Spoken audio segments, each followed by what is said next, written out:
welcome to the Deep NBA podcast. My name's Sean, and joining me for the second time in Dante's disappearance, Lukas Petridis. Welcome on. Hey Sean, how you going? Yeah, good, yeah. All the formalities. What's exciting you in the NBA world right now? Well, as a Wizards fan, we just had the Rui Not trade. much. No, we just had the Rui trade. Alright, let's start off with the Rui trade. Oh, you said we didn't. I know, but fuck it. It's good. Well, we are going to talk about it. If you want my extended thoughts, head on over to the Jeff Gunning tribute show. They're all there. But I think just overall, I'm happy for both parties. I'm happy for the Wizards that we got some picks for Rui, and I'm happy for Rui that he's no longer with the Wizards because he wasn't. I mean, I could go on for so long about why Rui was a bad fit in Washington.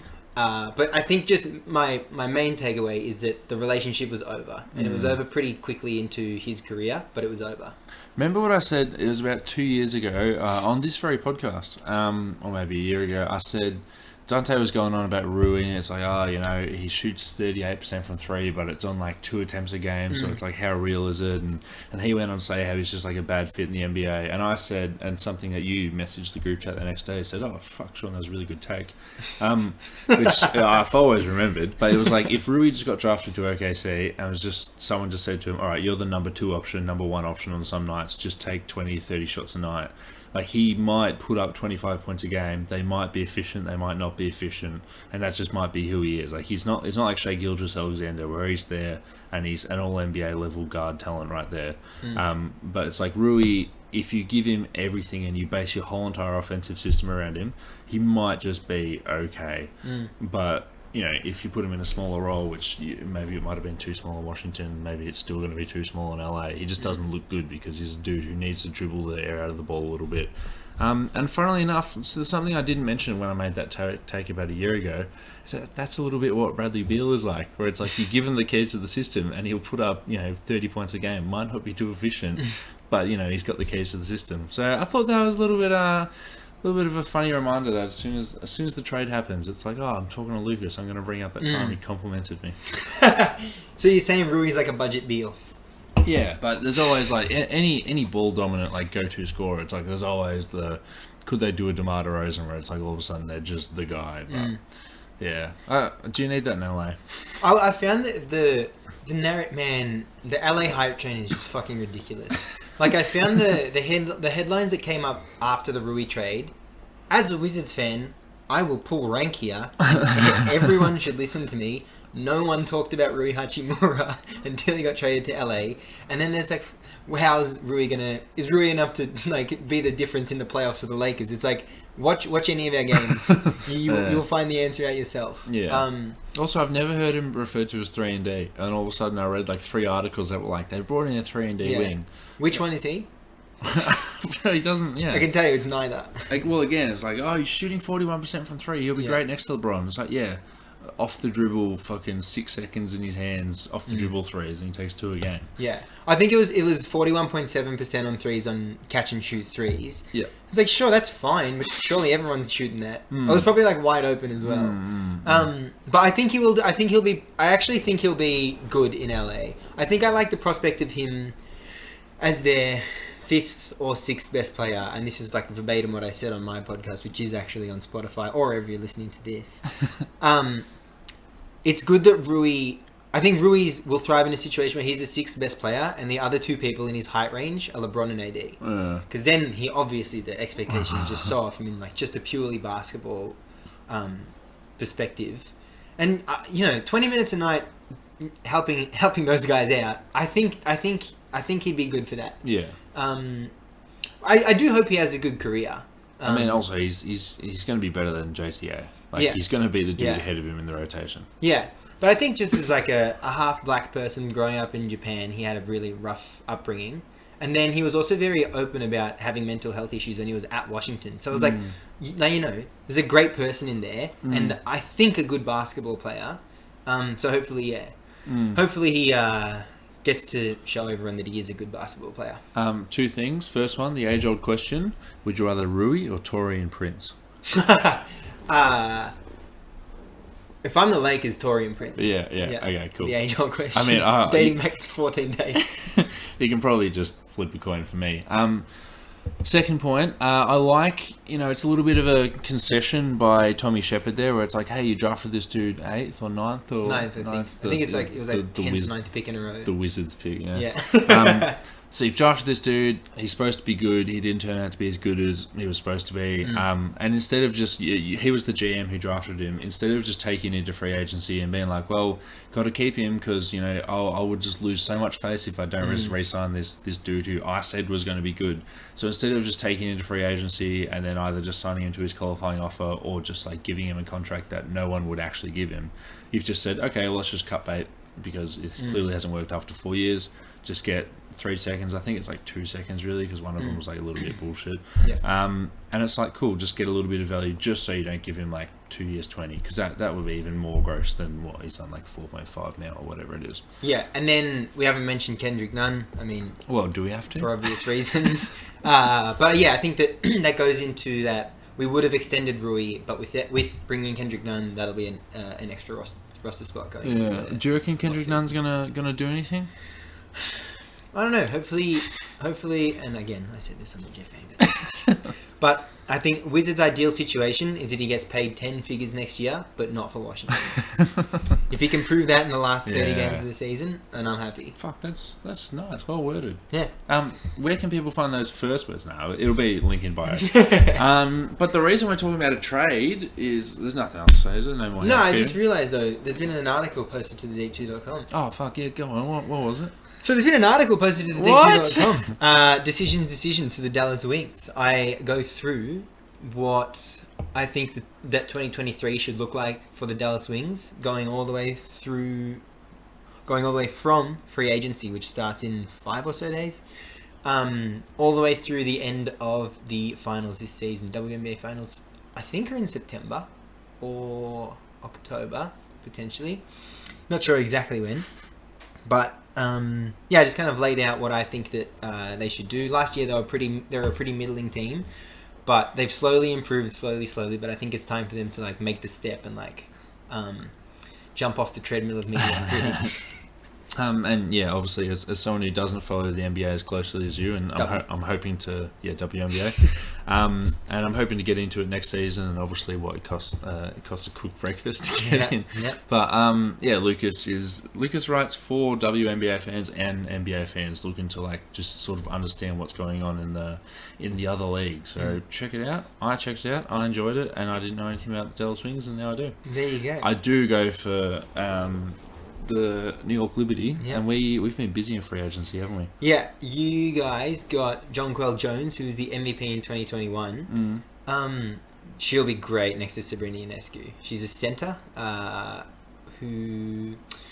I was going to say the Liberty needed like a starting center and then they went to get an elite one. But didn't we have the Chinese? Yeah, Han Shu, she was coming off the bench. Stephanie Dolson's starting. I think you'll probably retain both of them. And Stephanie Dolson's a great fit with Ionescu as well.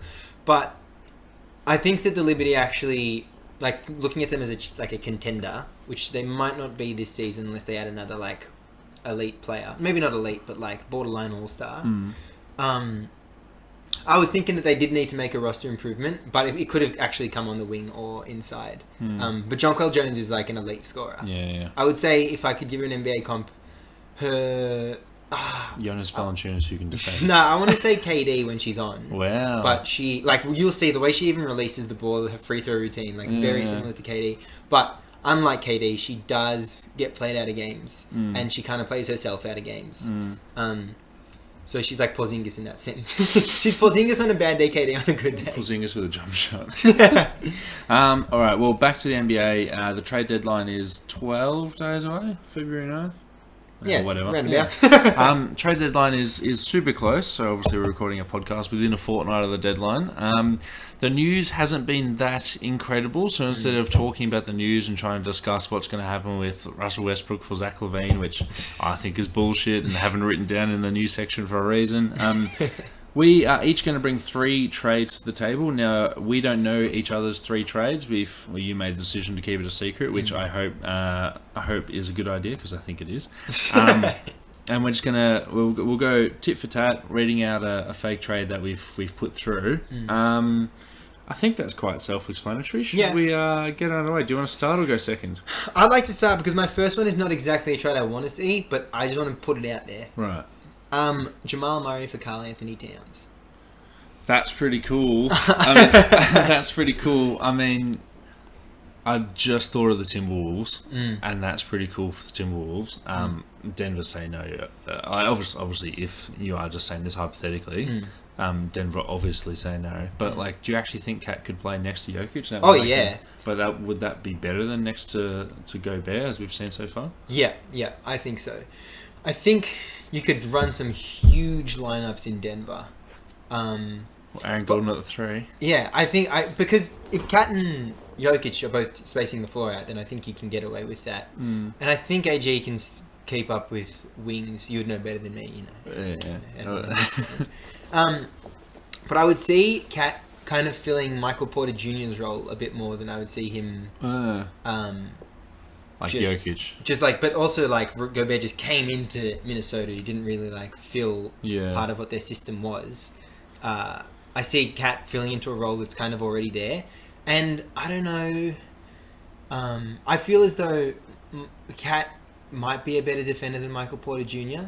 on the perimeter. Such a shit discussion. Yeah, I know, but like, yeah, I think any improvement from when Michael Porter Jr. was hard hedging to the fucking half court, allowing the Suns to have a 5-on-4 and Chris Paul. Oh, I wonder if he'll hit another midi. I think that it's an upgrade there.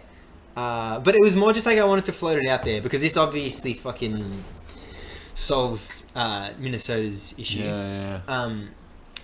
And their Gobert issue. yeah.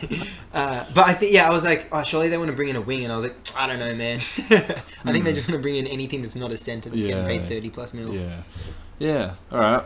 Well, that was pretty quick. Should I go through my quick trade then? Because I've got 2 complicated ones. Yeah. I think I saw your screen when I walked in. You've also got a complicated one. Oh yeah, I got a good one. I'll do my non-complicated one, and if you're listening, I'm doing it fucking analog. I'm doing analog on a piece of paper. Warriors trade James Wiseman and their own 2026 first rounder, top 10 protected, to the Spurs for Jakob Poeltl. Jake Puddle. Who says no there? I think you guys. No, sorry. No, wait. Yeah, you guys. Yeah. I think 100% you guys. But if you were at the helm, would you do it? If I'm the Warriors? Yeah. Oh yeah, 100%. Yeah. I think that the idea of San Antonio would be just bringing in a prospect for any of our rotational pieces. With the pick and Wiseman, that's 2 prospects. And I really think that Wiseman could become a really good center. Yeah. And I think that in San Antonio with Popovich, I think that he would be able to make more mistakes. Yeah, get the reps up over the next few years. And I think Popovich understands how much leash he's supposed to give him. I remember this one time, I can't remember. It might have been one of Kobe's detail episodes. But he was talking about how... Oh, Mamba Day today, by the way. Actually, fuck, you did make me look.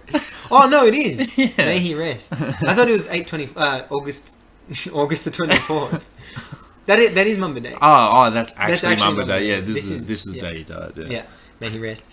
But he was talking about Tony Parker. Greg Popovich used to always have the shortest leash with Tony Parker. As soon as he'd make a mistake, he'd pull him and then put on George Hill or whatever, and then Tony Parker would have to watch the backup point guard make so many more mistakes than him. Yeah. But then once the playoffs started, Tony Parker would just never make mistakes, and like just the Spurs would run through the playoffs like fucking hyper efficient. Now I'm not saying James Wiseman's going to be Tony Parker, but I'm saying if you have that mind coaching Wiseman, I think he'll understand what he needs, and then he'll get a chance to develop. So I think 1,000% the Spurs say yes. I would say that the Warriors wouldn't attach a first, a second, maybe just straight up. Well, yeah, I thought about straight up, but because the Spurs have said that they want two first round picks in any potential deal for Puddle, and then they said if you don't give us 2 first round picks, we're happy taking in free agency. We'll sign them for like 3 for $60, and then just do this all again next trade deadline, because it really doesn't matter to them because they're still losing games.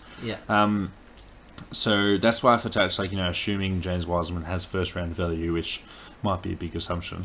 And then just chucking in like the next available draft, and then just protecting it because like the Wiseman give up of the Wiseman is quite expensive. And then just looking at Jake Puddle as a rental, because I don't know if we would re-sign him if we did do this trade. You think you would, but are we going to pay him twice as much as we pay Kevon Looney for him to back up Kevon Looney? Yeah. And then if we pay him more, we're not going to get rid of Kevon Looney because he's arguably one of the core 5 or core 4. So it's it's like look at it as just a rental, and if you bring him in and he's just like the best backup defensive center anyone's ever needed, he literally just does what we wanted James Wiseman to do, just rest Kevon Looney and just come in and maybe even be better than Kevon Looney. We could win a title, and then all of a sudden it's like, cool, we've won a title, we're happy to let him walk, and fans will get upset. They'll be like, oh, but you're essentially breaking up a title team, but we can just do it again next year, minus the 2 major assets that it took to get this trade to happen. Yeah, Wiseman and the pick. Yeah. Not major assets. Yeah, I mean, I think major assets to a team that doesn't actually have a chance to win. I think if you win a ring, even if you make the finals on that move, then those aren't major assets. Yeah, definitely. Yeah. It's just our bench is so bad, and Jermichael Green's not getting it done. Jermichael Green is not the answer at backup center. Yeah, I know. I mean, everyone could have told you, but it's also a little bit scary that the Warriors. There's a report last week that the Warriors, I think it was from The Athletic, that the Warriors are more looking to like search the buyout market for options instead of searching just the trade market, which is like, I guess it makes sense. But as someone who's doing a podcast episode about potential trades, that's quite upsetting. Well, should I do my Warriors backup? Yeah. So I was looking at the contenders, and I kind of like all their rosters, except for the Warriors. But I didn't want to add a starter to the Warriors because that'd be OP and you guys would win. So I was like, what should the Warriors do? They should add a backup 4-5. And I think the Warriors should trade James Wiseman, Dante DiVincenzo, 2026 first round pick, and the 25 second via Charlotte for John Isaac. Yeah, I really like that. Do you reckon you need to give up another first? No, not at all. I think you can probably take it first off. Does Dante have to be in there for salary Cash, matching? Yeah. Fuck, because like Moses Moody's not the answer at backup guard. Do you want to make it Moody? I don't know if he fits the money, and I currently don't think I'm connected to the internet. No, I don't think he does make the money either. I think you're gonna have to give those 2 up for Isaac. But I mean, 2 games of John Isaac, and we're saying he's back. But the theory of John Isaac as a center next to Draymond would just be so hot. But then think about, you got the rebounding in Looney, somewhat in Draymond, and then Wiggins is a fucking mint rebounder. Yeah. And then when he's on. Yeah, but then Isaac can legit just be I love that. the D. Yeah. I think just because he's missed 2 years of basketball, we could just do James Wiseman and do it now. Do it now. Bob Myers, pick up the phone. Fuck, that's really good. That's so much better than Jakob Poeltl, because we just we love multi-positional defenders, long, rangy, putting up the inverted commas because he can't shoot. But if 2 or 3 the other day, if his G League's anything to go off, he can post up and fade. But and he's got good hands, because while he can't do anything with the ball in his hands, he does have good hands, ironically, to catch it and then just put it away. Yeah. I just want to see John Isaac elsewhere. Yeah, like the Warriors? Yeah. But I think the thing I like about Isaac to the Warriors is that he's a bit one-dimensional. He's really good at his dimension. It's like getting a really expensive Jared Vanderbilt next to Draymond. I like that comp. I watched a video earlier this year, and Vando was shooting like 60% on catch and shoot threes. Yeah. How early in the year? Yeah. That Jazz win streak completely hinged on him. 3-0. Yeah. But no, I think the reason I like this personally is that Isaac, there are limitations to him. You're not bringing in some fucking absolute world beater. You bring in you want it to be even still. Yeah. I still want it to be even. I still want this to be a player that comes off the bench, and you're like, what do the Warriors do with their spacing when Wiseman and Draymond Isaac and Draymond are on the floor? I don't think it would be a problem. No, but it's going to be talked about. And as much as I hate seeing the ESPN fucking headline of that, I want that to be the conversation, not fucking are the Warriors too much to handle. Like Kendrick Perkins Kia hot tips of the game. It's make sure you get enough shooting. In the same vein as that trade, I'm writing an article for the Deep2.com. What are the odds we write for the same place? I'm not a good speller. But it's going to come out, hopefully, let's say early next week, and then if it's any earlier, we'll be happy. Would you do James Wiseman straight up for Walker Kessler? Ooh. Oh. Not as the Jazz. Yeah, No. which is crazy, isn't it? I don't think it's crazy though. Because You're the biggest Big Jim fan there is. You're the biggest Jim. but why would the Jazz trust that? No, they wouldn't. Yeah, that's what I'm exactly. saying. Yes, yeah. Like they've already seen what Walker Kessler could be. I mean, they've seen what he is. And they've got him for 4 years at like less than $5 million every year. So I think that's. I just don't think that the Jazz actually need to make a move. I think it's similar to the Pacers, where it's like, why would they make a move? Yeah. Their young core is already developing well enough. They're going to lose enough games where they'll get a good pick. But like it would be in their worst interest to make a move. Yeah. That's true. Well, speaking of the Pacers, my next trade. Oh no! Speaking of the Pacers not wanting to make a trade. All right, the Pacers send. Now, what have we got here?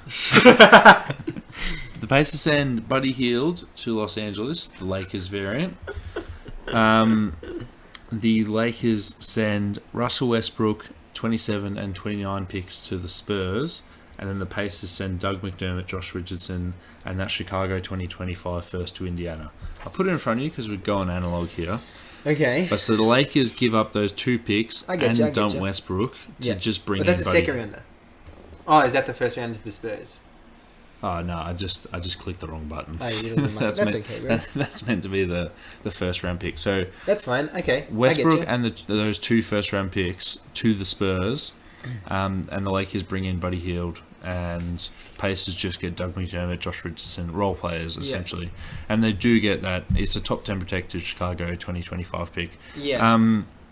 Lakers do it because with those assets, I don't think there is a superstar out there to trade, because I think it costs that much, or maybe just one of those picks, just to dump Russell Westbrook and just to get off of his money. Yeah. So you're pretty much doing that and bringing in Buddy Hield for free. That's how I'm looking at it. That you're not giving up those picks to bring in Buddy Hield. He's just another negative-ish salary. He's getting paid $21.1 million this year and a little bit more the following year. And next to LeBron, like if you're not going to get a Kyrie Irving level of star, next to LeBron, you've just got one of the best catch and shoot shooters. Who you just need to surround that fucking AD LeBron pick and roll with shooters. Like we know LeBron can still score in this season. Like we thought he was going to continue dropping off, but he's still averaging like 1 million points a game. So we know that LeBron can still do it. Just put a really good movement shooter next to him. Do you like that? I like that. And LeBron is actually, it's not 1 million, but it is close. It's 30 points a game this year, which is absolutely fucking bonkers. I like it. I like it a lot. Not much variation between our proposed trades. Oh, really? Well, I think I definitely, no, I like it. I like the idea of Buddy Hield. Oh, man, of course, that's such an upgrade from Westbrook to Hield.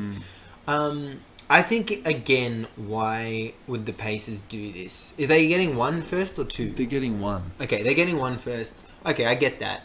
Those, I've been thinking about those Lakers picks lately. The 27 and the 29 pick. You have to trade them. And there's many reasons why. But this is the one I thought of recently. You're bad in 27. You're going to be bad in 26. If you don't pick a good prospect in 26, you're just a bad organization. Yeah. Like, if you're bad in 26, pick a good prospect. That can be your guy. You can put him on the billboards. You can give him 2 years to get reps up before you get the 2028 pick. So, just fucking trade the picks. You have to... what are you building this team for if it's not to win? And you haven't built this team to win so far. So, I think I would say yes as the Lakers and the Spurs say yes because they could just buy Russell Westbrook out, and then just eat his 44 mil, still lose games. I mean, they could keep him and still lose games, and then get 2 really good first round picks for that. I would say yes Lakers, yes Spurs. Maybe if I'm the Pacers. Yeah, I think for the Pacers, like giving up Buddy Hield, like just saving $20 million in cap space next season is pretty valuable in terms of if you want to take on someone to be a good player or take on someone to just get more trade assets and just be a salary dumping ground.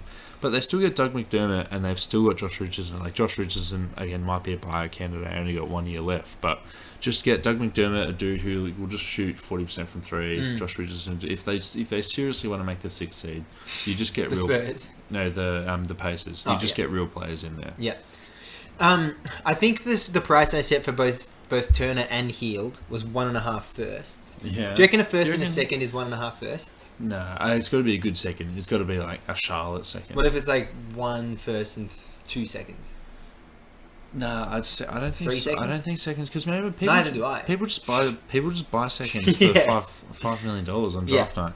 But I think Turner would be worth 1.5. I don't think Buddy Hield. I think he's like on the edge of being worth 1 first. Like if it's a first from, like, let's say Boston this year, like where you know it's going to be in the late 20s, that's what it'll be worth. But I don't think he's worth. But are we leading into your next trade? We might be. Do you want to take a quick pause and I'll go grab a can of piss? Yeah. Perfect. All right, I'm going to just hit pause. The depth, the deep two. God, that's a mouthful. Anyways, I'm Marco, co-host of the Hey, Daniel Gafford, what's the name of our podcast? The JVG NBA Tribute Show. Wow, I can't believe it's that easy. Thanks, Gaff. You probably know us as 2 members of the 4-Man Weave plus Marco, but we know you as our next listener. Well said, Lucas. I gotta ask, how do we differ from the pack of basketball podcasts? It's a great question, Marco. You see, on our basketball podcast, we have 2 male co-hosts. Wow, truly groundbreaking. After this episode, stay on your favorite podcasting app and give us a spin. And we're back. Oh, it's the sound of Friday. Oh. Yes, that came up on cam. On cam? On a mic. Fucking Jesus Christ. I should know that word after. Who the fuck's Mike? After so many episodes. Well, it's funny you should bring up that 1.5 first round picks is the price for both Buddy Hield and Miles Turner, Sean. So, I think I'm going to do mine like this. The Pacers receive Russell Westbrook and 3 first round picks. The Lakers receive Miles Turner, Buddy Hield, and Damian Lillard. The Trailblazers receive Damian Anthony Lillard? Davis. Yeah. Why would the Blazers do that? They get AD in this trade. You don't like it? Nah.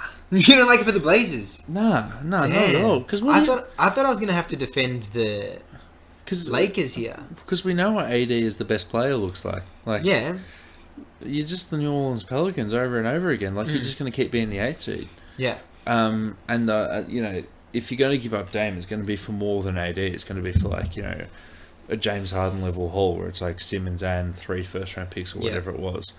Because it's the whole, you know, Dame, you know, been there forever, will never win a ring, but he just loves being in Portland and all that. And not for, I just don't love AD. I know he was averaging 50 take. points. No, I completely love this take. Yeah.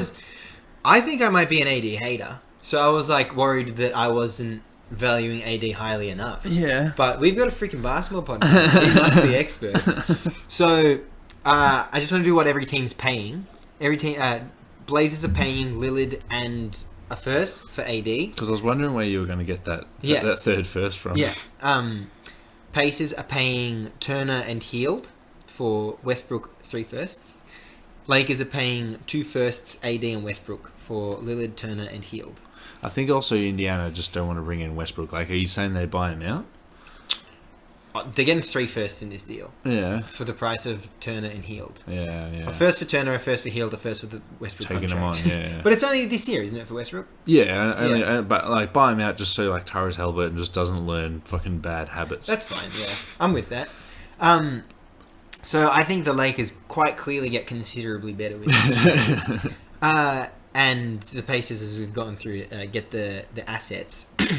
And the Blazers get an AD. I really like the prospect of that. I like the idea of like next to Nurk and forget the I like the prospect of one of Dame and Anthony, or Anthony at the 1, Hart at the 2, Grant, AD, Nurkic. I think that completely changes what their offense looks like, though.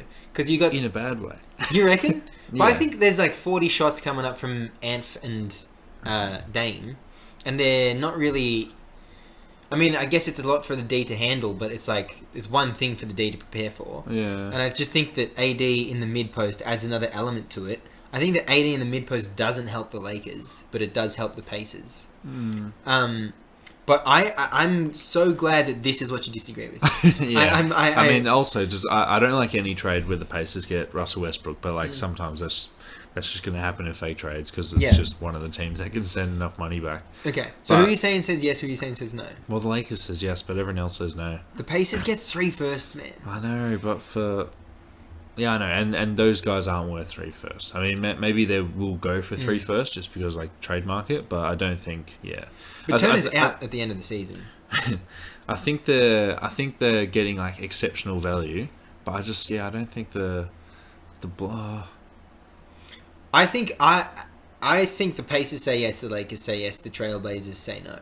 Yeah. I think that's what my vibe was going in. But that was with also the condition that I'm not so hot on AD.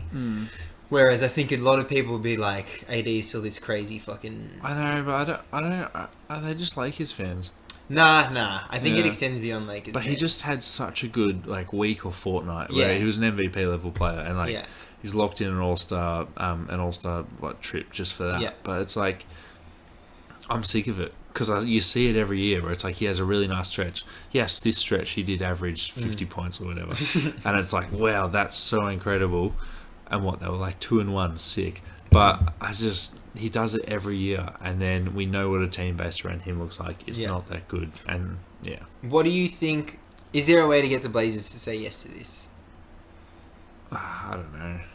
Okay. Can I have a look at it? Yeah.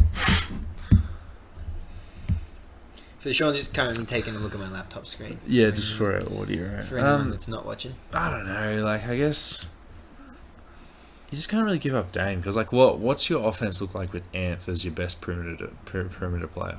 I think it looks good, not great. Yeah. I always loved because the Blazers have been so hot on Anthony Simons for so long. I remember in 2018, 19, 20. I can't remember when exactly it was, but I was listening to a pod. They were talking about all these Blazers trades, and the person talking about the Blazers side of things was like, all these other teams want Anthony Simons in the deal. The Blazers will not give him up. Yeah. And it was like, the only issue is that, like, Dame was getting 40 minutes a night, CJ was getting 36, whatever they were getting in the playoffs. And then Anth was getting whatever those other minutes were. But end of the season rolls around and like they play Dame and CJ getting load managed or whatever. And Anthony would come in and get like 25 and 11. Yeah, like he was a fantasy like darling. Yeah, at the end of the season. I also remember his first 2 summer leagues, maybe his only 2 summer leagues, where he just lit it up and he was like, he looked like Jamal Crawford if he shot like 60% from the floor. Yeah. And I remember just being like, I was with my mate who like, kind of watches basketball but likes playing it. And we were just like wanking on the piss. And I was like, you have to watch the summer league highlights from this dude. It's fucking incredible. And like we put him on. He's like, wow, that's cool. Like, what does he do in the NBA? I'm like, oh, nothing yet, but it'll happen. It'll happen. And he did it, and I just sort of lost interest because I was like, eh. And I love Dante's thing where it's just like, damn, like, look at the Blazers backcourt. They hit 10 threes today. It's like on, 40 shots. But damn, they hit 10 threes. But I just don't know how far your offense goes with Anth as your best player. And I just know that AD, if he doesn't have like a generational talent next to him like LeBron, you're not a title contender. Because he's had Drew Holiday next to him for so long. True. And it wasn't that great. And when LeBron's out, they're just not that good of a team. Okay, here's one I just thought of. I know the money doesn't work. What do you think about Anthony Simons for Tyrese Maxey? As in, is the question just like, who do you like better? Like, I think that's the question, actually. But because we're talking about trades, I needed to trade. No, like if I'm starting a franchise today, who would I rather have if the money's equal? Probably Anth. Yeah, I'm saying. But I think that's more a product of... I think Maxey's having a bad season. Yeah. Or maybe this is who Maxey is. Yeah. He's just a very up and down. Like, he's like... He's got like the John Wall layup / 3-point package where it's like, oh, awesome, your shot's falling one day, that's pretty cool. But then as soon as it doesn't, you're like, well, that's just him. He's just the speedy point guard who gets to the ring. Did you see that the John Wall and Theo Pinson's podcast? Was that the one? What you sent the clip and everything? Or was that all the smoke? No, that was Theo Pinson's podcast. What the? Can I say Theo Pinson in 2K14 I had just this incredible Blazers my league that had won like 3 titles in a row, with Dame as the best player and Theo Pinson as the second best player. Because when he was in high school, he's supposed to be like a really good prospect. True. And just never panned out. And then I'm like, oh, John Wall quotes. He says some stuff about someone. I'm like, oh, cool. On Theo Pinson's podcast. Yeah. Like, I know he plays for the Lucas team. plays for the Mavs, and he's like doing funny stuff on the bench. But it's like, man, you were so high. You were winning titles for my minor league team on 2014, like 2K14. But no, what was his quote? What was John Wall's quote? Oh, there were heaps of them. I was just because you said Chris Dunn, which you said Tyrese Maxey had some finishes that reminded you of John Wall. Yeah. And then you also said you were hot on Anthony Simons' summer league, and both of those things I equate to Chris Dunn. Chris Dunn had some John Wall-esque finishes in his summer league, and there were a couple summer league games in Chris Dunn's rookie year. I was so hot on him, man. I was so hot on him, and I still ride for him. Yeah, well, remember when he was playing the 3 like 2 years ago? Love it. Love it. Yeah, fun little tidbit about he played in like Providence or something. He played like Yeah. Hate that I know that. Yeah, it's so weird that I just know. Yeah. Anyway, after I graduated school, I just uploaded like the day of my last exam. I uploaded a photo of just Chris Dunn in his jersey because it was like I'm done school. Oh, nice. No, it wasn't. It was nice for about a day, and then now I'm just like that's not the story funny. Disappears after that. Yeah. No, it was a post. Oh, it was a full-blown post. Because this was before stories. It's on the grid and it's still there. So you can go to @pronounced team and just scroll through and see Chris Dunn in a Providence jersey. It just says Dunn on the back. That's done. This is actually going to take way too long to get up. Because you don't have enough internet. So I'll take your word for it. Take my word for it. Alright, so we're saying Lakers say yes, Blazers say no, Pacers say maybe. And then we're moving on to my trade. Alright, we're moving on. And then we're moving on to your trade. You've got one more after this? Or you? No, that was my last one. Alright, this is my piece de la resistance. This is my trade that makes you put your phone down and go, wow. That's actually... Wow. God, that's so good. Oh my god, it's fully here. Providence, Rhode Island. You even tagged it where Chris Dunn was. Fuck, he just looks like a baller as well. Like, I just love that, like, one shooting sleeve, really good defender that has, like, a midi to him as well. Yeah. It's John Wall. John Wall before he stopped defending. Before he started going on fucking Bench Players podcasts. All right. The Memphis Grizzlies get OG Anunoby. I was looking at a Raptors trade. The Toronto Raptors get Danny Green, Xavier Tillman, Kennedy Chandler, Golden State's 2024 first, and Memphis' own first this year. I'm gonna have to see this. After you're done. It's done. Oh, that's it. Oh my god, that is hashtag throw in the bag for OG Anunoby. Well, they want at least 3 first-round picks for him, and I think that's a little bit rich. There's 2 first-round picks. This year's is Memphis's. It's probably going to be the 28th pick. Golden State's next season is just a wild card. And just like go find a better offer. If you do, Memphis can just sweeten the pot a bit more and throw in another pick. I think Memphis has to throw in another pick because here's the thing. The Warriors, pretty well-run organization. They're going to know that they don't have their pick next year, so they're going to try and win. So I think that pick starts with a 2 as well. So that's a pick in the 20s this year, pick in the 20s next year. Who's it? And then Kennedy Chandler was a 2nd-round pick, which is not a first-round pick. I think Xavier Tillman could be the value of a late first-rounder. No way. I think so. I think you would get. I think you would see fucking we have a trade to announce. Milwaukee.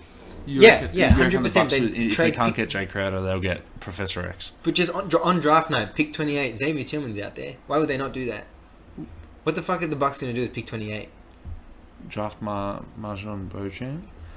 So they take the Tillman deal if it's there. All right, but so I just want to say this. Yeah. I'm not saying Tillman is worth a first. Well, I know. Okay. I'm saying a contender. That's at the what end I thought you said. No. That's not what you said. A contender at the end of the first round is like, what are we going to do with this pick? Can you sell your first? No, you can only sell your second. Yeah. Let's trade over Tillman.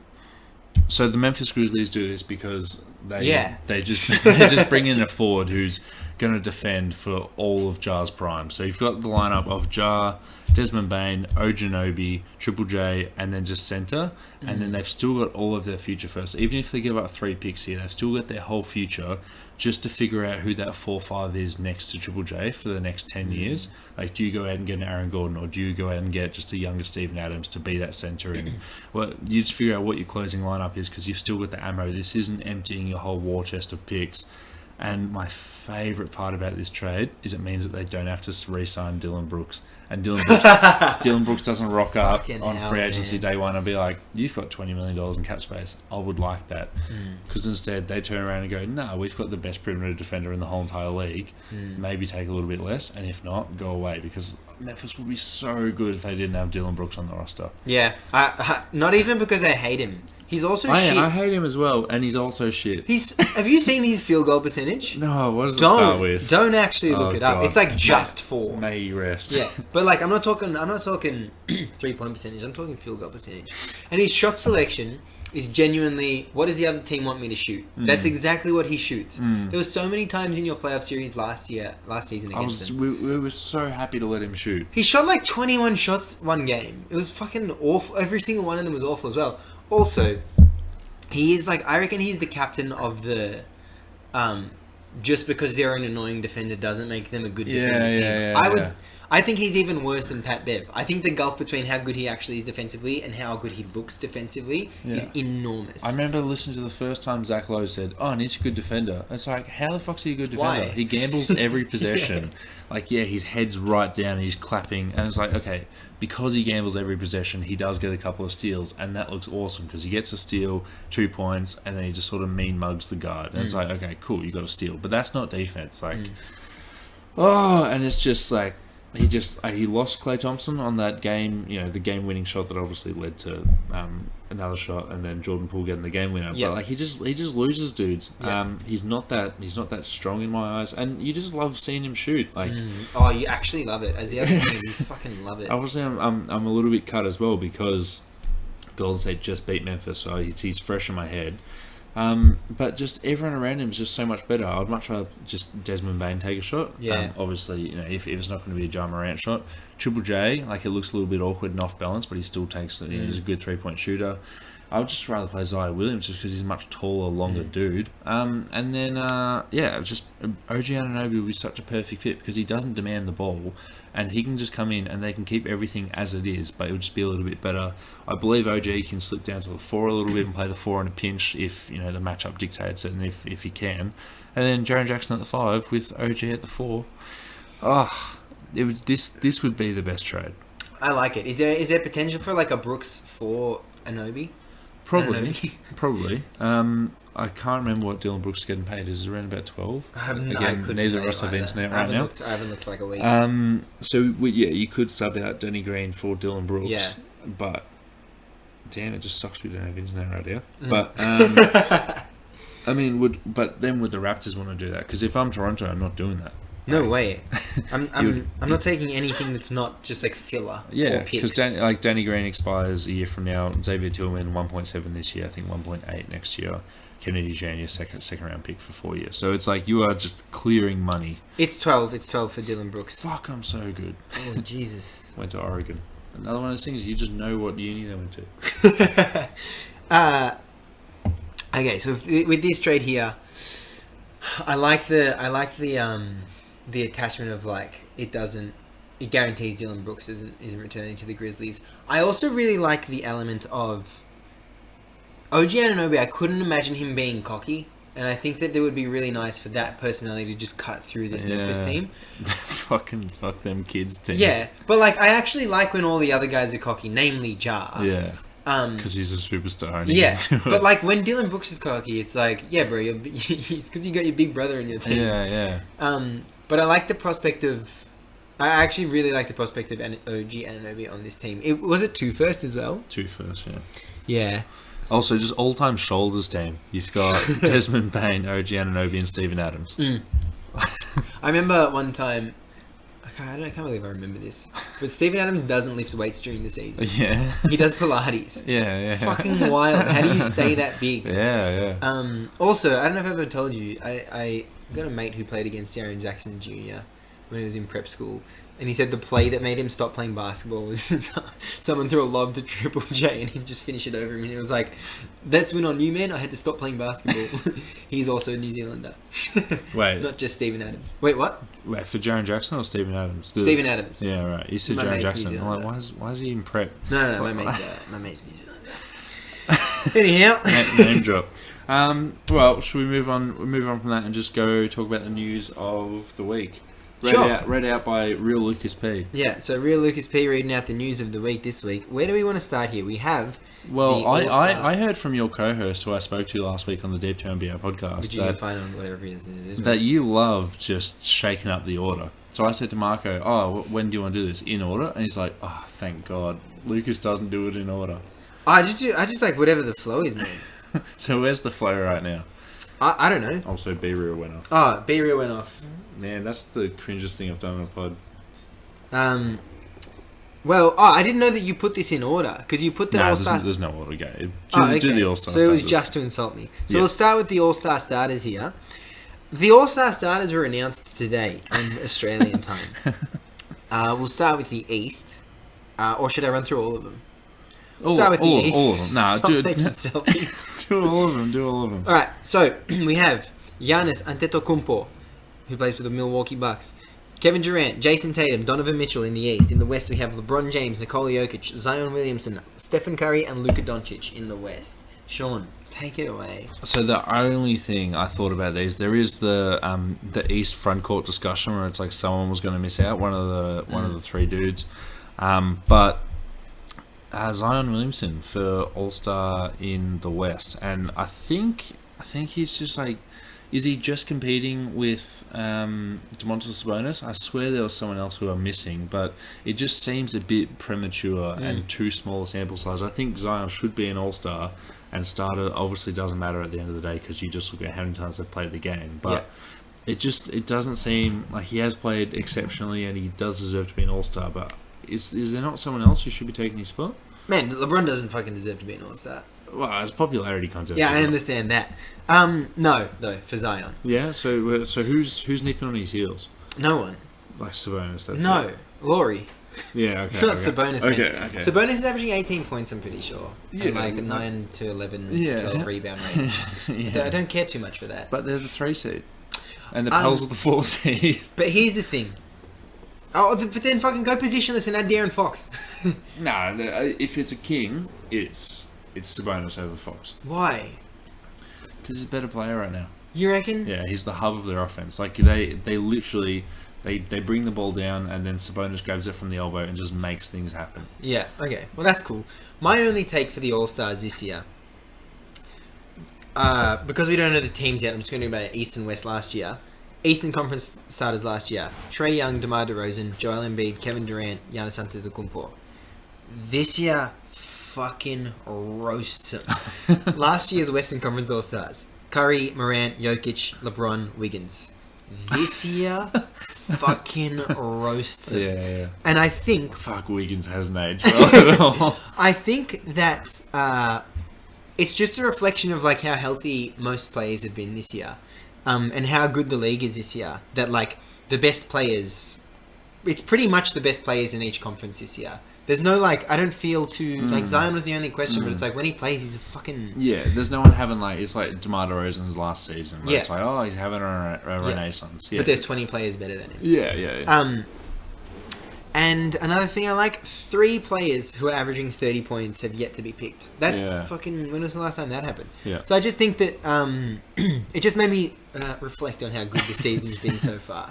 And how good, like, not only teams have started to play since, I want to say, mid-December. Because the first couple months of the season are a bit weird. I don't know if you remember. But also individual players are just... Like, it's just a great season. Any comments on Kyrie making it in the popularity contest? Do you reckon he deserves to be there? Nah. You're not going to pick Chris Middleton over him? 7-game Chris.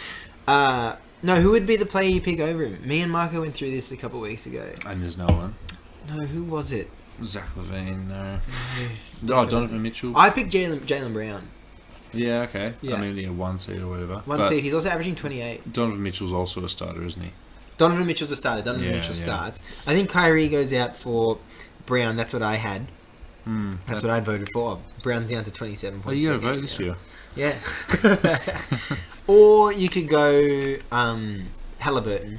Yeah. But I don't know. I'm not salty about. Yeah. I mean, Halliburton's still going to get picked. Yeah. Everyone's still going to get picked. Yeah. Yeah. But I just think it's all the fellas this year. Like Luka It's and like Steph. old fashioned, yeah. Luka, Steph, LeBron. Yeah. You can put, no Wiggins is pretty fucked up. Yeah, but that's a good way to start. A great way to start the conversation. Yeah. And then, Zion and Jokic is a pretty good way to finish it as well. Yeah, I mean, if the top 3 in the West are, the MVP ladder, that's you're probably doing something right. There's no Wiggins. Yeah. Wow, that was so much longer than I thought we were going to talk about. Yeah, no worries. All-Star What's the game. next piece of news? Next piece of news on the agenda. Jazz are shopping Mike Conley with the Clippers, the Lakers, the Timberwolves are interested. Sorry, I'm just getting a text. Yeah, Mike Conley. Let's talk about it. Shooting like a career worst from the field. But every article I read, they're just like, oh, but he's a veteran guard that just puts people in the right places. And it's like, yeah, okay. And he's getting paid $30 million. So if you are going to trade for him, the Clippers, it's going to be John Wall, Rocco, or Reggie and Rocco. And you're actually giving up like actual pieces to do it. I just don't know if the juice is worth the squeeze there. And it's like, I don't think he's going to get bought out because they're 2 games under 500 today or a game under 500. So they're still like in the hunt. It's either just keep him or trade him. It's not going to be like a buyout. He would be a perfect buyout dude. What were the other names? Clippers, Lakers, Wolves. and the Wolves. I mean, D'Angelo Russell would just do D'Angelo Russell for Mike Conley and just really push for this year. No, I don't think you push for this year if you're the Timberwolves. Also, it doesn't solve your problem. I don't find if you're the Timberwolves. No, not at all. And I don't feel like they have solved their problem, which is just that's that clogged up offense. And if you do want to watch a video on that, there is one on the Deep 2 Film Room, which you can find on YouTube.com. The Lakers you need all the help they can get, and I think they're That's definitely just a Westbrook swap. Yeah. But they're definitely a team that should look at bringing in Mike Conley. But I don't know if the Clippers should. I don't know. I don't know if the Clippers should. Would see the report earlier in the week that I don't think we've got written down, but the Clippers are saying that they're looking for a point guard option because Reggie Jackson and John Wall aren't the answer. And then a day later they said we're happy running with Terrence Mann at the 1. And I don't think Mike Conley's the right guy because if the Clippers are going to go as far as the Clippers want to go, that's because Kawhi Leonard is one of the top 5 players in the world. And it's like, if Kawhi Leonard is at his best, you just need a point guard who can run down, give him the ball, and stand behind the 3-point line and just let him go to work, draw a double, and do everything. So it's like, yeah, why are you trading for Mike Conley where it's like, okay, you want to run a pick and roll heavy offense with the Veja Zubac? Well, what are you doing there? And then plus the fact that you're going to have to give up $30 million in salary because they're over the hard cap. So it's like you have to give up players to do it. You can't just bring them into space. So that's why I actually kind of like Terrence Mann as the point guard because it's like he's not going to be running plays. He's just going to be giving it to one of the wings and then just standing in the corner. Yeah, I think. Yeah, you kind of said it, but like this team isn't going to win on Conley Zubac pick and rolls. Yeah. And also, if you're an NBA, so much has to. I said this last time, but so much has to go right if you're going to have success in the NBA. Yeah. And if your best player's out, you're not going to win. Yeah. So and it's like let's get Mike Conley as a fallback. It's like no, you just won't win the title. A fallback to what? Kawhi comes back in, Conley goes out of the lineup. Yeah. Next piece of news. So the next piece of news is that Miami Heat, Phoenix Suns, Dallas Mavericks, and Los Angeles Clippers are interested in D'Angelo Russell. Hey, the Jazz aren't there, but the Clippers are also in the last one. So maybe you can get the Jazz, the Clippers, and the Timberwolves getting a bit of action going on. I don't like this for any of those teams. I think it's a really bad idea for the Suns. It's maybe a good idea for the Heat. It's a really bad idea for the Clippers. But then do the Wolves trade for Kyle Lowry? From the Heat. Yeah. Fuck, that's actually I really like So that. you like that? I like that for the A Wolves. 35-year-old, really? How much longer is his contract? Is his last year of his contract? One more? Again, we're in the no internet section, but I think it's 2 years after this. Just D'Angelo Russell. I think if you bring him in as a starter, you limit your team. Yeah. So But that's why I think. you get paid 30 mil, so you have to pay him play him as a starter. Yeah, you should fucking grow a pair. He also couldn't come to a contract extension with the Minnesota Timberwolves, the Wolves. So he's probably just going to go into free agency anyway. So if you do trade for him, you're going to want to re-sign him. But then, do you actually want to re-sign D'Angelo Russell? Well, how much do you want to sign D'Angelo Russell for per year? 20 How much? I reckon he'll get like 25. from Houston or something. Whoever. How yuck would that be? It'd be disgusting.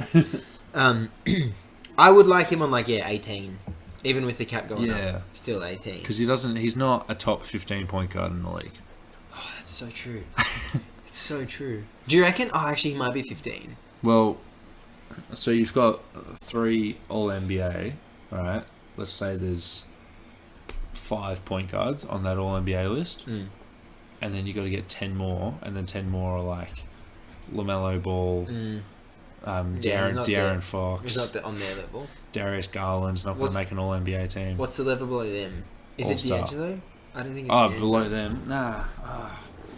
Well, Steph, Luka, calling him point guard. Ja, Chris Paul. Do you still reckon he's better than... Oh, yeah. Chris Paul, LaMelo, De'Aaron Fox, Darius Garland, Trae Young. Yeah. So all of a sudden, you're at 8. Yeah, and those are much better than maybe him. he's the 14th best point guard. Yeah. Kyrie. Would you say Jamal Murray's a better point guard than D'Angelo Russell? Yeah. Fuck, it's getting Kyrie. So we might have been a bit harsh. Oh, Halliburton. Yeah, Malcolm Brogdon. True. Malcolm Brogdon. Yeah, Hundo Malcolm Brogdon. Yeah, he's definitely in the second 15 of starting point guards. Yeah. Okay. Spencer Dinwiddie. Well, that's where the line is. Yeah, but Spencer Dinwiddie's getting paid 18. Okay, just straight up. Yeah. They're both on $100 million contracts. Spencer Dinwiddie is one of my favourite players to watch. But just in answer to the question. Spencer Dinwiddie. Yeah, I'm saying. Yeah. He had 36 today. Luka rolled his ankle and he had 36 and they beat the Suns. Not even a question. Okay, I've got 2 for you. Dennis Schroeder. What? D'Angelo Russell. Yeah. Russell Westbrook. D'Angelo Russell. So you're saying that the Lakers should trade for it? Oh, no, they're not even interested. Yeah. Oh, they're interested in Conley. My bad. Okay, so we're both saying what? Don't trade for D'Angelo Russell? Yeah, but I'd love him to go to Houston and just make that chemistry situation even worse. I was watching Houston today. Fuck, it's just Jared Allen would catch the ball a big step inside the free throw line, and he'll just wait for a second. The universe would pause, and he'll be like, "Oh, no one's guarding me." And he took a massive power dribble and dunked it. He did that 3 times today, and then every single time, Şengün was just like, "What the fuck? What are you doing?" And then Jabari Smith was like, "I'm a rookie," and then Jalen Green was like, "I'm not going to put a body on him." And then so it's like, okay, who's at fault here? Yeah. Because none of you stood up, and you look at any other team, and almost everyone stands up. Yeah. And you want your defenders to get posterized on because that means they're at least getting in the right position. No one was near the right position, and a big man who shouldn't be dribbled to a dunk. Yeah. Fuck the Houston Rockets. Yeah, I was watching Wizards Rockets the other day, and it genuinely just got to the point because they started hot and they were in the lead for more than 0 seconds, which is already too much. But they were in the lead for a good chunk of the game, and then there was a point where the Wizards were like, "Oh no, let's just win." Yeah. And if the Wizards can turn on if you they can that, turn it up, then you're fucking so trash. But I like that. I like that. They're not one of these teams that have been reported by Mike Pincus of Bleacher Report here. But I do like the idea of... Eric Pincus. Mike. Oh, You've written Mike. I wrote the wrong thing. Oh, Eric Pincus of Bleacher Report. I got him, fucker. Should we go to the next piece of news? Yeah, we definitely should. Matt Ishibia. Whatever. Yeah, we'll know him soon once he buys the fucking team. Well, he's expected to complete purchase of Phoenix Suns before the trade deadline. And that's coming from Baxter Holmes and Adrian Wojnarowski of ESPN. This also means they get the Phoenix Mercury, yes? Yep. But this is key because it's happening before the deadline. Matt Abisha? Does that seem right? Ishibia. It's ISH. Yeah. That's what's written in this I one know. sheet. I actually wrote that one right. Okay. But that's notable because he had come in. He said, "When I buy the team, I'm happy to dip into the luxury tax as much as possible. I'm happy to give up first round picks as much as possible Did you write this thing? to make this team win."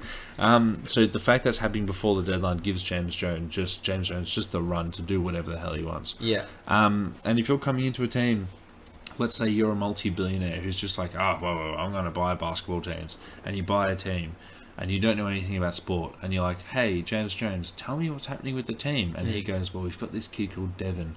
Oh, he's a superstar. He's going to bring us to the playoffs for the next 5 years. We've got this kid called DeAndre Ayton, who we just absolutely cucked him in free agency. But him, Mikhail, and this old man, we're just going to be in the playoffs for the next 5 years. How cool is that? And he goes, okay, well, what about any negative assets? He goes, there's this power forward who we're paying $10 million a year. He's just at home playing 2K. It's like, why is that? And he goes, because he wanted to start, but someone was better than him. And he goes, can we fucking do something about that? So hopefully they just actually do something about it. Hundo, I reckon, if you're a fucking billionaire, man, I think as a you know, As a thousandaire. as an aspiring billionaire, as a person, you get a new toy, you're playing with it straight away. Yeah. New owner syndrome. Yeah, 100% that if I think it's in the league's best interest, I think it's in viewers' best interest that this does get done by the trade deadline. Just so everyone can like welcome him in a positive light. Be like, we've got this new owner. Yeah. What's he going to do? He just made the team better. And there'll definitely be, I reckon, a short-term win for the Suns in him taking over as owner. I don't know if it'll be a long-term win, but I think definitely at the very least be a short-term win and be fucking better as a viewer. It's paying hard-earned money for the worst product in the world. NBA League Pass. Next piece? Next piece, we're straight into the next piece of news. Is this the last one? This is the last piece of news. So you all might have heard, Bob Myers' contract discussions still ongoing. Other teams are getting interested, and this is coming from Anthony Slater, Marcus Thompson, and The Athletic. No, just getting from The Athletic. Now, it also says here, Myers wants to be the highest paid executive in the NBA. The Clippers, yet again, the Suns, the Knicks, and the Wizards have expressed interest through the report if Myers becomes available. And we've got another dot point here saying that this could be manoeuvring by Myers in his camp to show that he could go.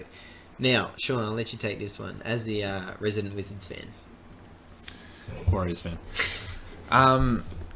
So I remember back to 2017 free agency when Andre Iguodala became a free agent. Yeah, you were looking for a new basketball team and you picked the Warriors. When Andre Iguodala became a free agent, he had an interview with the Sacramento Kings, the Houston Rockets, and the Golden State Warriors. And then the Golden State Warriors were like, we're going to give you $30 million across 3 years or 4 years. And he said, no, I want more. And then the Kings said, we'll sign you to 3 for 48 or 4 for 48. And he goes, yeah, that's what I want to do. So he signed, like he had verbally committed, because he wasn't a restricted free agent. He had verbally committed to be with the Sacramento Kings. And I thought to myself, what the fuck? This dude's been with us through titles. This dude like helped us like become a championship team. He's been with us through like the growth. Why the fuck's he just cashing out? Like that's so selfish. And then like within hours, all of a sudden the Warriors were like, oh, we're going to do the exact same thing. $48 million. Come on, Iguodala. Like we never even had any bad blood. I reckon it's just maneuvering because like Bob Myers deserves to be the best GM and he deserves to be the highest paid GM. Even if he never does anything good ever again, just for in the past. It's like, just do it. You know that he can put together a championship level team. And whether that be inheriting Steph Curry and just like, you know, putting together a team with Iguodala and have Harry Barnes and trust Draymond Green and bring in the right guy in Steve Kerr. But for... It's a lot of moves. That's a lot of moves, but also just last year, bringing in Gary Payton too... Otto Porter Jr. And having Damian Lee there. Just like they actually put together a championship roster around the core that they have. So, yeah, keep doing it. And just pay him. And if he does go anywhere, I think that would be so much fun. Like, I actually wouldn't even be mad. Like, if he goes to the Wizards and the Wizards are just like, hey, we're going to pay you the highest salary out of any GM, like a little bit like what Minnesota did with Tim Connolly, and just say, hey, Look how well that ended. and look how well that ended. But just go, fuck, just do it. Like just make us good. We're ready to commit. Yeah. That would be so cool. Yeah. As someone who just loves watching my league, playing my league on NBA 2K, just give them the keys to a franchise and make it better. So hot. Yeah, the Wizards have attached their name to first Kevin Durant, then Masai Ujiri, now Bob Myers. I don't know if any of them attach their names to us though. And I agree. I think this is just completely maneuvering for the fucking biggest bag possible. I think that maybe that's the only bad thing. I think that if you are the Warriors, it's like, who else is signing? Like, Yeah. what fucking... He's so a part of this team that, like, Masai Ujiri was with the Raptors when they won the ring. Bob Myers is through this whole thing. Which other decision maker? Like Pat Riley, Danny Ainge. But, like, even still, that's just like a legacy thing more than anything else. Yeah. No one's saying John Horst. Who's that? Is that the Bucks? Like, yeah. Yeah, sick. That's actually the first time I've heard his name. Like, there's Double no... check that though. Internet Yeah. Wi-Fi's not working. But fucking, you get my point. Who's the name? Yeah, who's Yeah. the name connected? Yeah, like, he's one of the few names that casuals know. Yeah. Like, yeah. I think that's just the person you keep on the team. And, like, yeah, just where else are you going? Who are you going to bring in? Yeah. I feel- Oh no, you promote the fucking owner's son. Yeah, It is John Horst. God, Yeah. I'm good. yeah, Yeah, you promote the owner's son, which sucks. yeah. Kirk Lakin. Yeah, so I just think... but honestly, of these teams listed, I would love to see him with the Clippers. I like the idea of that. What's for that? The Clippers already have, again, I can't remember his name. But the Jerry Clip- West? No, he's a consultant. What did he... But did he not go as, like, Povo or GM? No, he went there as a consultant because he was with Golden State, and Yeah. then he went there as a consultant to get paid more by the Clippers. Yeah. Was Jerry West, like, the fucking guy behind the scenes actually calling all the shots? Was that the thing with the Warriors? That was a bit of a narrative. No, it was just that one decision, the trading Klay Thompson for Kevin Love. That was like he's a consultant, so he's just got a voice in the room. But it's got to be the best gig. He gets paid $multi-million, and he just sits there. And if he says something wrong, he goes, "Well, I'm just a consultant." But if he says something right, people like Lukas Petridis go, "Oh, wasn't he like the guy calling the shots?" Like, what a fucking gig! Oh, that's so meta. What? Wait, he said don't trade Klay Thompson for Kevin Love. Yeah, Damn. he said if you trade Klay Thompson for Kevin Love, I'll resign because he says you can't break up that good a shooting backcourt. Damn, good call. Yeah, and that was in like 2013. I wanted to do it at the time. I also wanted us to sign Stan Van Gundy because I thought we could use Bogut more as a passer. Turns out you could just do that with another coach. Yeah. Good basketball mind though. Bogut is a good passer. Was that when you got Steve Kerr? Yeah. So Steve Kerr. Oh, thank God you didn't get Sam Gundy. Well, Steve Kerr was tossing up between Phil Jackson and the New York Knicks and Golden State, and then he was gonna sign with the Knicks. They were the favorite, and then he spoke to the San Francisco 49ers coach. I think someone who knows more about football is going to correct me, but I think his name. Oh, I thought that was the fucking G League team. Oh, that's the Santa Cruz Warriors. Yeah, it's like the other code. There's like the one Carmichael Hunt plays for. It's like Pete Carroll. I think he's like I a Philly. don't know, man. Alessio Conte Art is gonna fucking tell me what it is. I think he's the Philadelphia Eagles coach, which is a football team. You can say anything right now. He spoke to him and he just talked about like building your legacy as a coach and having it be all you, that you've come into this situation with a bunch of unknown humans and you've shaped them to do like to be a title contender. And he heard that and wanted to come away from Phil Jackson's shadow because he had been under Pop's shadow in San Antonio. Tried the GM thing for Phoenix, then was just like, okay, maybe I do need to do my own thing instead of being with people that I've been with in the past, being Phil Jackson. And then that was one of the reasons that led him to be with Golden State. Yeah. For the third time in a row, I'm going to ask you, would you like to read The Victory Machine by Ethan Sherwood Strauss, a book about the rise of the Golden State Warriors? I'm going to have to get back to you. You know what I love about Steve Kerr and just fucking anyone that's been a media member. His son's called Nick. Anyone that's been a media member and then has become a head coach. Yeah. It's like, They're just nice. but no, it's just like, imagine how much more stressful your job would get going from being a media member to being a head coach in the NBA. Like, how many times did Steve Kerr get a technical foul when he was a media member? He was just chilling. Like, he was such a good game caller as well, and like his insights were really good. But then to go from that, how does that possibly prepare you for being a head coach in the NBA? Yeah. I always find that so I don't think it interesting. prepares you for anything. I always find that weird, where it's like, listen to Mark Jackson talk. I'm like, how the fuck are you a coach? Oh, dude, I remember Mike Breen was on the Bill Simmons podcast a while ago, and he was talking about his first ever NBA Finals gig because he works for a national ESPN maybe. He does multiple sports. This is going to sound super stupid, but he does like football and stuff. I actually didn't. Yeah. Because he's also the Knicks home commentator. Which is fucking wild to me. But he was talking about how when he had his first finals gig, they tell you to just dumb it down for the finals. And I'm assuming that's what they would be telling Mark Jackson to for do. ESPN games. I think that's what, nationally televised games are like, you have to talk as if people don't know anything about basketball. Which brings me back to my favourite take of my own. But the NBA is not about basketball fans, it's about prospective basketball fans. Yeah. So, how do we get there? I think we just say goodbye. No, how did we get there? Oh, Bob Myers. Bob Myers. How did we get there? Bob Myers tickling the ivories. Oh, I had something else I wanted to say. I just absolutely I'm gonna be so mad when I text the group chat later, or even just You did that last time 2 weeks ago. You're like, I had this sick take. Which one is it? Let's say it live on air. Can't remember. That's your job. Yeah, it is, isn't it? All right. Well, did you like my take last week where I said my car, a bit like the Italian international striker, is Immobile? Yeah, because that's one of the only soccer players I actually know. That's my fucking guy right there. That's one of the few soccer players I know. Yeah, Ciro. Huh? It's his first name. Oh, no shit. I just know anyone that had like over 92 pace in like the FIFA 16 to 19 realm. Okay, I'm a bit late.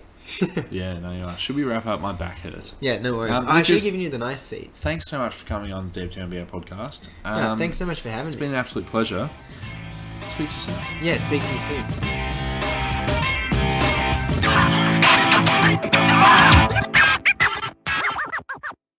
Now, I just want to...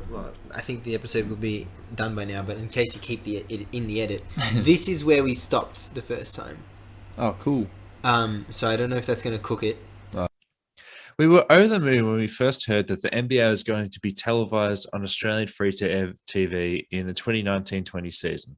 It didn't exactly go swimmingly with the nasty cough halting the season and games getting cancelled left, right and centre, but it was a huge step and an exciting one for basketball fans all across the country. Better yet, it wasn't a commercial channel cashing in on some basketball nerds like us. It was SBS, one of our public broadcasters. Unfortunately, the NBA wasn't the only thing SBS was pushing last season. They also ran advertisements from Sportsbet, Ladbrokes, Bet365, BetEasy, and Neds, some of the biggest sports betting companies in Australia. In a one-step forwards, two steps backwards move, SBS has dropped the ball here. As a public broadcaster, SBS plays a key role in providing relevant, culturally appropriate health information to local communities.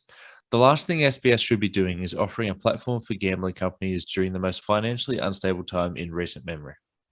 This past year, men aged 18 to 24 made up 79% of new gambling account holders, with increased median spending and frequency of bets.